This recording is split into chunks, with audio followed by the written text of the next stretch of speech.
राजस्थान सरकार ने कोरोना संक्रमण रोकने के लिए वीकेंड की घोषणा की थी। इस दौरान रविवार रात्रि राजस्थान सरकार ने कोरोना संक्रमण रोकने के लिए 19 अप्रैल सुबह 5 बजे से 3 मई प्रातः 5 बजे तक संपूर्ण राजस्थान में जन अनुशासन पखवाड़ा मनाए जाने के लिए कोविड गाइडलाइन जारी की है। इस गाइडलाइन की पालना आमजन व प्रशासन को आज सुबह से करनी थी, परंतु संपूर्ण अलवर जिले में इस गाइडलाइन की धज्जियां उड़ती नजर आई। चाहे अलवर शहर हो या उपखंड स्तर के शहर, सभी में कोरोना गाइडलाइन की जमकर धज्जियां उड़ाई जा रही हैं। गाइडलाइन के कुछ प्रावधानों का अनावश्यक फायदा उठाकर लोग घूम रहे हैं। प्रशासन का सोमवार को इस गाइडलाइन के प्रति सख्त रवैया देखने को नहीं मिला। जिले का खैरथल हो या नौगवा क्षेत्र, तिजारा हो या भिवाड़ी, हर जगह गाइडलाइन का खुला उल्लंघन देखा गया। अलवर शहर में जब शराब के ठेकों को खोला गया तो लोग ऐसे टूट पड़े जैसे कई दिनों से प्यासे हों तथा शराब के ठेकों पर भारी संख्या में भीड़ देखने को मिली। अब देखना यह है कि प्रशासन गाइडलाइन की पालना करवाने के लिए सख्त रवैया अपनाता है या नहीं। यदि ऐसी स्थिति निरंतर बनी रही तो कोरोना संक्रमण रोक पाना मुश्किल ही नहीं, नामुमकिन होगा।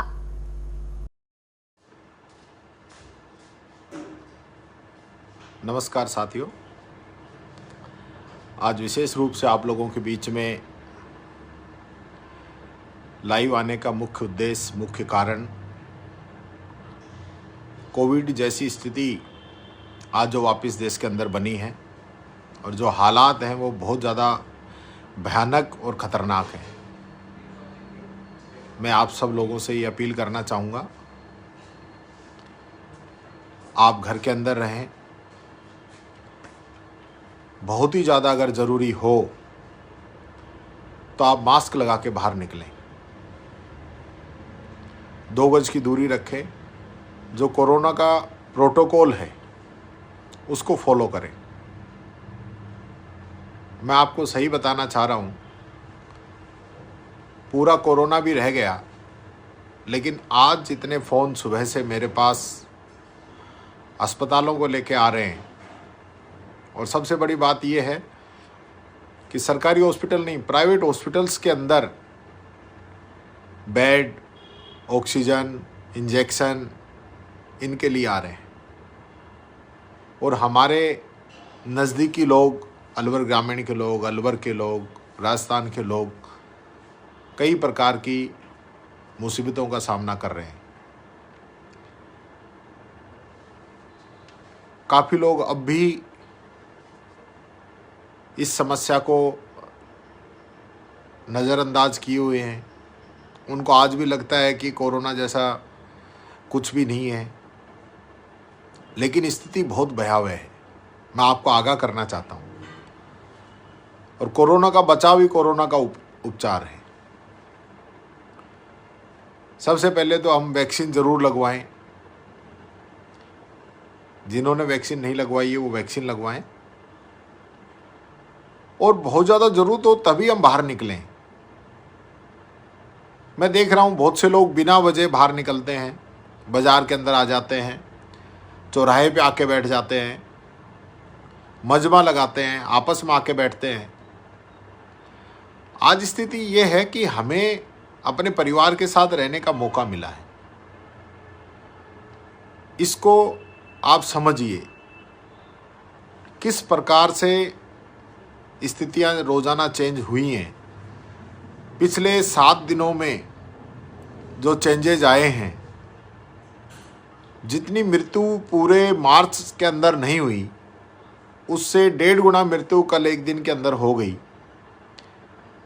पिछले पूरे साल में कोई ऐसा दिन नहीं रहा जिस दिन कभी 20 से ऊपर मृत्यु हुई हो। अब हम देख रहे हैं रोज़ाना 30-40 से ऊपर मृत्यु हो रही है। और ये हम सब लोगों के लिए सबक लेने की ज़रूरत है। काम कोई नहीं रुकेगा, सब काम होंगे। 2 दिन रुक के हो जाएंगे। हम 1 महीने बाद कर सकते हैं। पूरी साल भी तो हमने कोरोना का मुकाबला किया है। और आप सब लोग जिस मजबूती के साथ कोरोना की लड़ाई लड़ने के लिए उतरे थे, उससे हम इसके अंदर कामयाब हुए। हमने कोरोना का हराया, लेकिन हम स्वयं ही धीरे धीरे लापरवाह, बेपरवाह होते चले गए कि कोरोना ख़त्म हो गया है। और उसका असर आप लोगों ने देख ही लिया। कल माननीय मुख्यमंत्री जी ने कैबिनेट के अंदर लगभग 4 घंटे इसको लेकर चर्चा की है। 2 घंटे आप सब लोग भी उससे जुड़े हुए थे, जो हमारे बड़े बड़े डॉक्टर हैं उन सबको साथ लेकर चर्चा की है, और सभी डॉक्टर्स की जो राय है वो यही है कि लॉकडाउन लगाया जाए।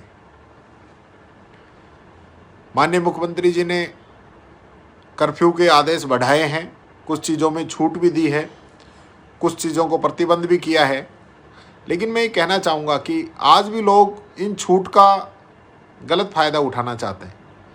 मैं ये कहना चाहूँगा जिस चीज़ की छूट है और फिर भी अगर आप चाहते हैं कि वहाँ आपका जाना ज़रूरी नहीं है तो आप रुकिए। हालत बहुत बिगड़ते हुए जा रहे हैं, सारे हॉस्पिटल्स फुल हो चुके हैं, सरकारी प्राइवेट। हमारे अलवर के हॉस्पिटल फुल हैं, जयपुर के हॉस्पिटल फुल हैं, और दिल्ली, बम्बई, गुजरात, मध्य प्रदेश, इनकी हालत जो है वैसी हालत हमारे यहाँ पे नहीं बने। इस चीज़ के इंतजाम सरकार कर रही है। ख़ास तौर से ऑक्सीजन को लेके, ऑक्सीजन की कमी नहीं रहे।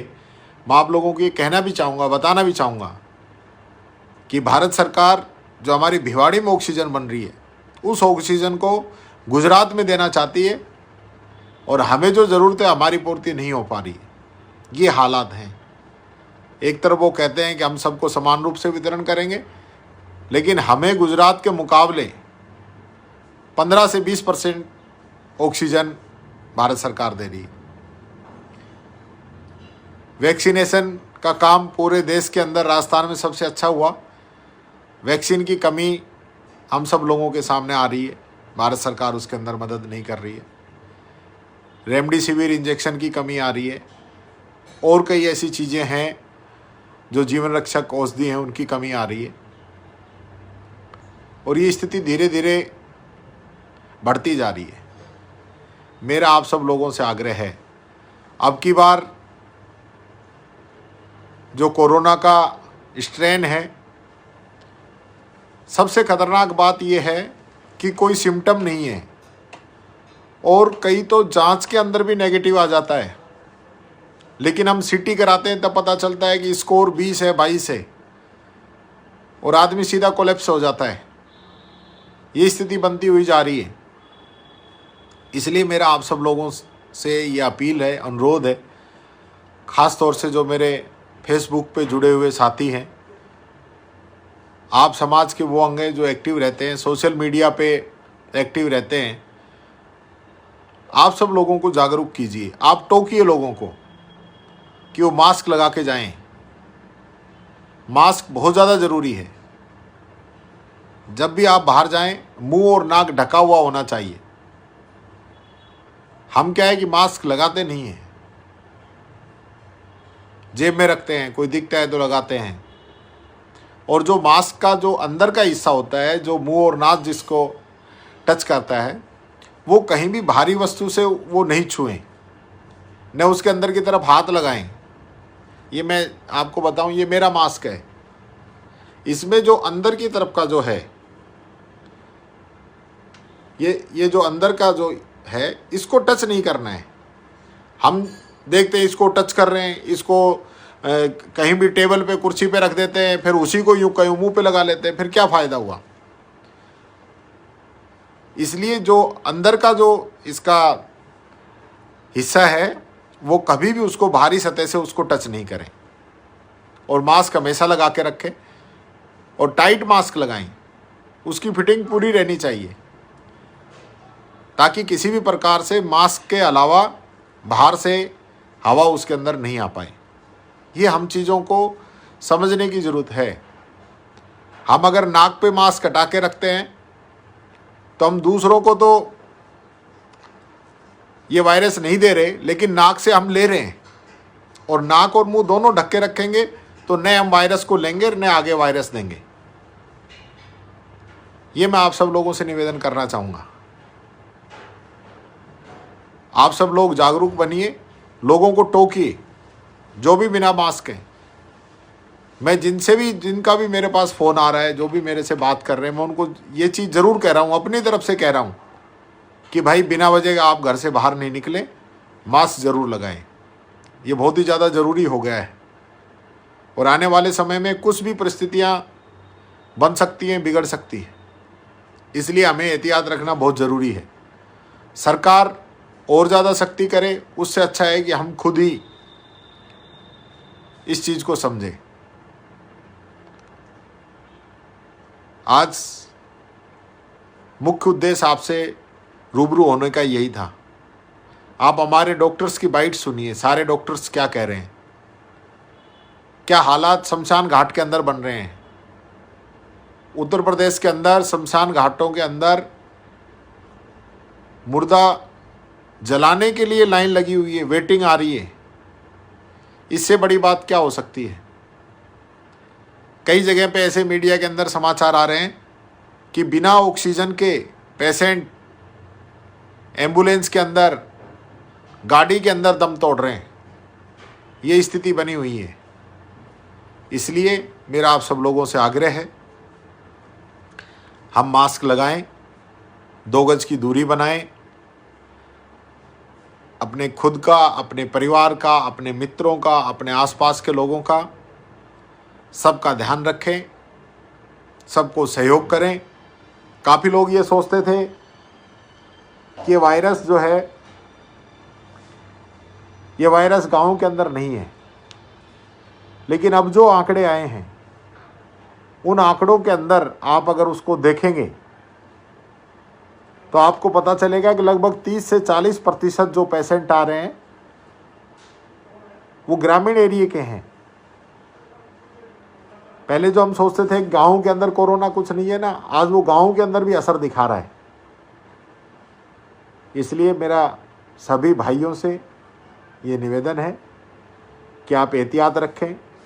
सभी जो फेसबुक के माध्यम से, व्हाट्सएप के माध्यम से या अन्य सोशल मीडिया के माध्यम से जो लोग जुड़े हुए हैं, जागरूक हैं, वो नीचे तक इस चीज़ को पहुंचाएं।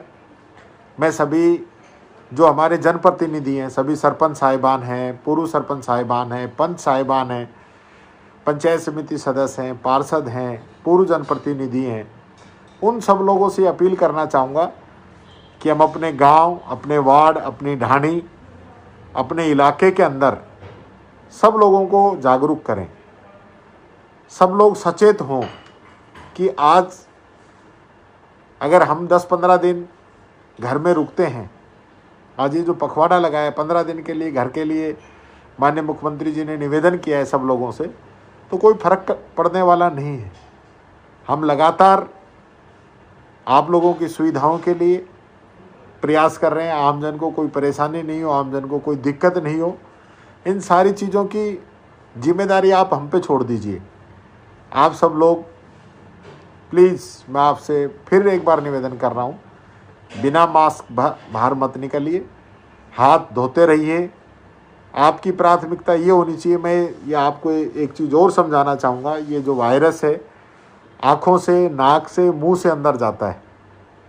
हमारे हाथ, मैं देखता हूँ हम सीढ़ियाँ चढ़ते हैं तो एक हाथ रेलिंग पे लगा के चलते हैं, कहीं बाज़ार में जाते हैं तो वही हाथ दुकान के लगा देते हैं, या वहाँ कोई बैठने की जगह है हाथ नीचे टिका के बैठते हैं, और फिर वही हाथ हम नाक के, मुंह के, आँख के या अपने मास्क के भी लगा लेते हैं। तो इसलिए मैं आप सब लोगों से निवेदन करना चाहूँगा, हमारा हाथ किसी भी स्थिति में हमारे नाक को, मुंह को और आँख को टच नहीं करे। हम बाहर जाएं, जैसी भी कोई परेशानी होती है, जाना भी पड़ता है, तो उस समय बहुत ध्यान रखें, सैनिटाइज़र का उपयोग करें, या हाथ आप साबुन से धोएं अच्छे से, कम 20 सेकंड तक, और साबुन भी साफ़ सुथरा हो। कई जगह देखते हैं कि साबुन ही पड़े रहते हैं बाथरूम के अंदर, वो साबुन ही साफ़ नहीं है, वो खुद ही इन्फेक्टेड हो जाते हैं साबुन ही।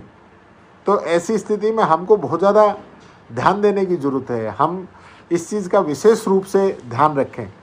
मैं एक चीज़ और कहना चाहूँगा कि कंट्रोल रूम कांग्रेस पार्टी के द्वारा ज़िले के अंदर भी, प्रदेश के अंदर भी बनाया गया है।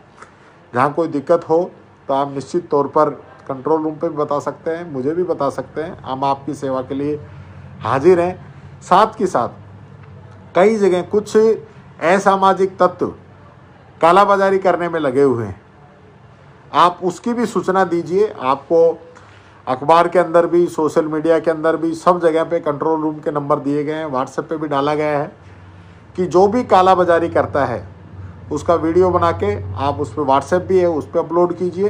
कार्रवाई कराने की जिम्मेदारी हमारी है, उसको ऐसा सील करेंगे कि वो खुल ही नहीं पाएगा, ऐसे जो कालाबाजारी करने वाले लोग हैं। इसलिए हम सबको जागरूक होते हुए इस अभियान के अंदर आप सब लोग सहयोग करें, यही निवेदन करता हुआ आप सबके स्वस्थ होने की कामना करता हूँ। भगवान से यही प्रार्थना करता हूँ, भगवान आप सब लोगों को स्वस्थ रखे, आप सब लोग दीर्घायु हों। और मेरे छोटे से निवेदन पे आप ज़रूर विचार करेंगे, खुद भी मास्क लगाएंगे, दूसरों को भी मास्क के लिए आप ज़रूर टोकेंगे और उनसे कह के मास्क लगवाएंगे। बहुत बहुत धन्यवाद। जय हिंद, जय भारत।